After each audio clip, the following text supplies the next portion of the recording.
La corriente libertadora del norte ha sido dirigida por don Simón Bolívar.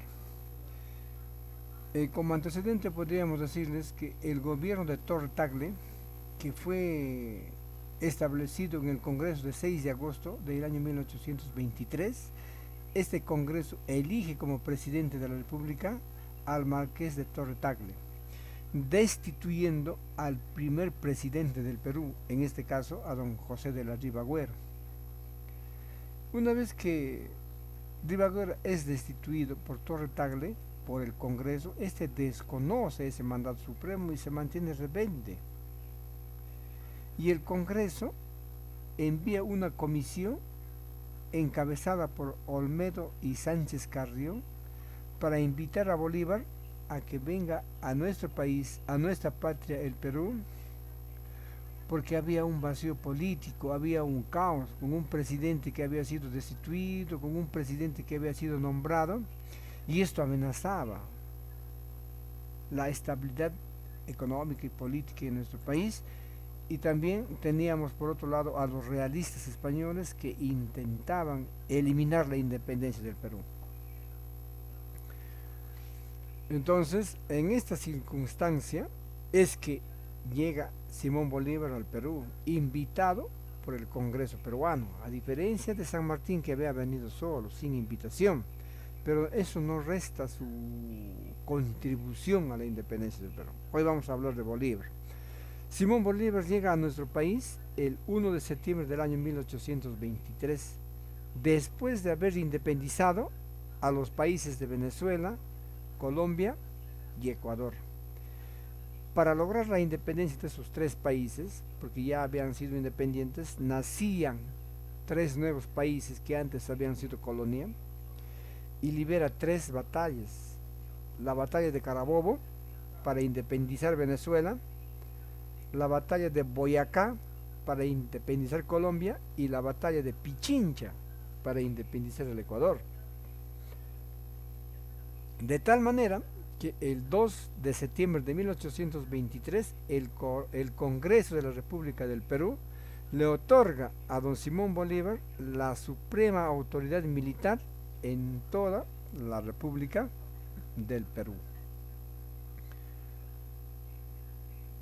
Tenemos después la Constitución de 1823. Esta Constitución se promulgó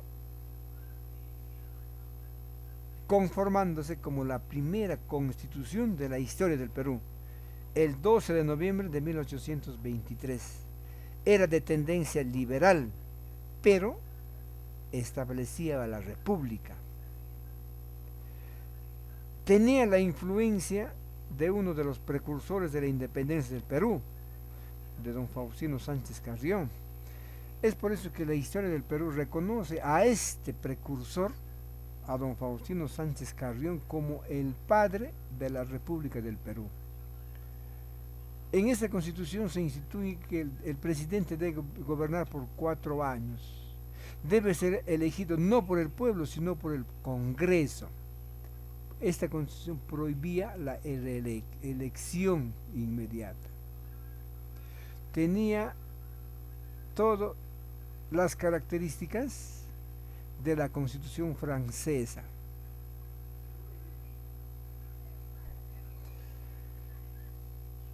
Pero esta constitución no llega a regirse, porque esta constitución le otorgaba grandes poderes a Simón Bolívar y muchos de los militares de la época se resistían a darle grandes poderes a Simón Bolívar, por eso no ha tenido vigencia, no ha regido. A raíz de esta constitución y a raíz de la elección de parte del Congreso que le otorgaba a don Simón Bolívar la suprema autoridad militar de la República, hubo sublevaciones, hubo conspiración. Y los que conspiraron principalmente fueron dos, don José de la Riva Agüero y Torre Tagle. Don José de la Riva Agüero, él conocía los grandes poderes que le había otorgado el Congreso a Bolívar, y como el ejército patriota era débil, ¿no? Entonces Ribagüero, conspirando, traicionando a Simón Bolívar, se dirige al virrey La Serna y entablan un diálogo, donde Ribagüero le propone a La Serna instaurar en el Perú una monarquía constitucional. Bolívar se entera de que Ribagüero estaba traicionándole, estaba realizando conversaciones a sus espaldas. Bolívar intenta fusilarlo, ordena su fusilamiento, pero Ribagüero huye, escapa con el apoyo del coronel Gutiérrez de la Puente, que era su amigo, y Ribagüero se escapa del país y se va al exilio. El otro que conspiró contra Bolívar fue Torre Tagle. También traiciona a Bolívar porque inicia un diálogo ya no con La Serna, sino con otro militar español, con Canterac. Él dice: yo prefiero transar con los españoles antes que someterme a la autoridad de Simón Bolívar. Bien, entonces, después de estas dos conspiraciones realizadas por don José de la Ribagüero y por Torre Tagle, se da la campaña final, las dos últimas batallas contra el ejército español, y Bolívar llega a Pativilca, donde establece su cuartel general. Ahí se entera de la traición de la Ribagüero y de Torre Tagle.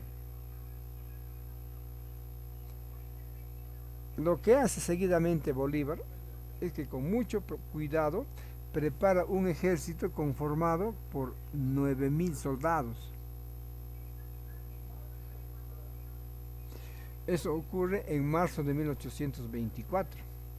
Es en esta fecha cuando Bolívar traslada su cuartel general, que estaba en Pativilca, lo lleva a Trujillo y nombra como su secretario personal a Faustino Sánchez Carrión. Meses después de trasladar su cuartel general de Pativilca a Trujillo, marcha a Junín y Ayacucho para librar las dos últimas batallas contra los españoles. Ojo, que la independencia del Perú ya había sido proclamada el 28 de julio de 1821. Y las batallas de Junín y Ayacucho todavía se dieron en el año 1824.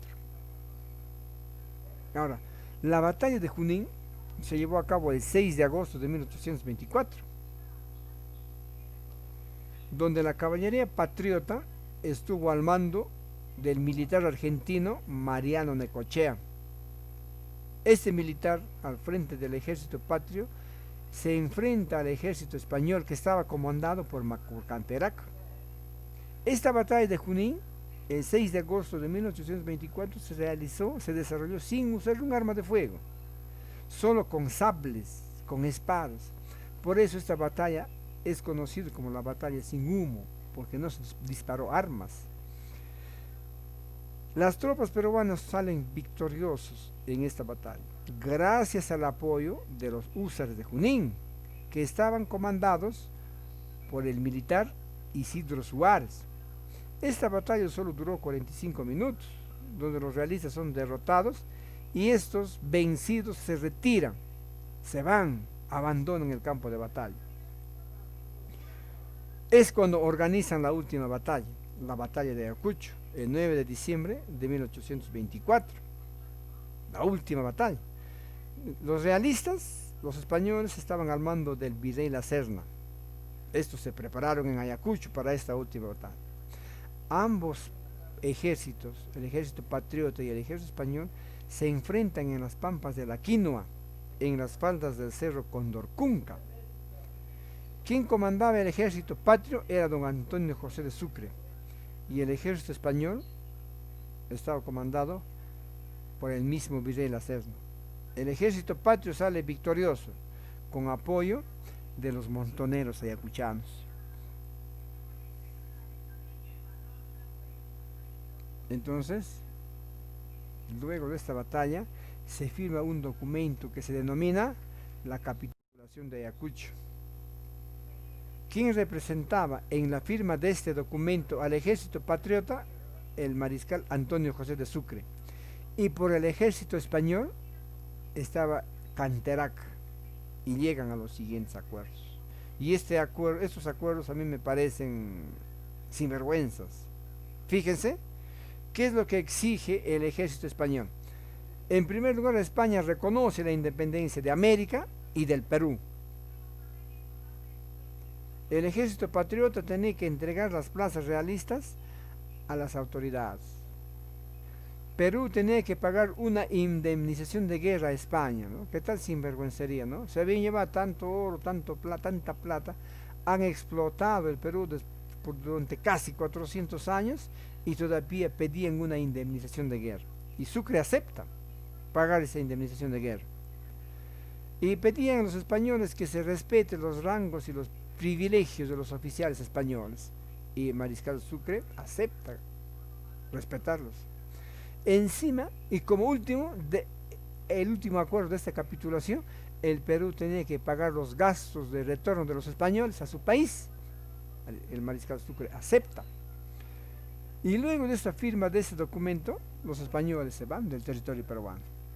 Aunque habían algunos españoles que se negaban a aceptar este documento. Decían que ese documento no sirve, que no ha sido firmado por el virrey La Serna. Uno de estos fue el militar español Olañeta, quien se resistió en el Alto Perú hasta abril del año 1825. El segundo fue el general Rodil, que se atrincheró en la fortaleza del Real Felipe, en el Callao. Él se resistía a aceptar que el ejército español había sido vencido. Él no quería entregar la fortaleza. Pero sin embargo, se sometió a la autoridad de Bolívar y al final se rindió. El 23 de enero de 1826, Rodil solamente estaba acompañado por 400 soldados leales. El Perú entonces había quedado libre e independiente.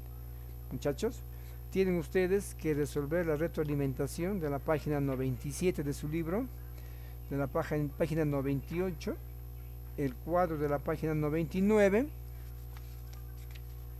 y verificando el aprendizaje de la página 100.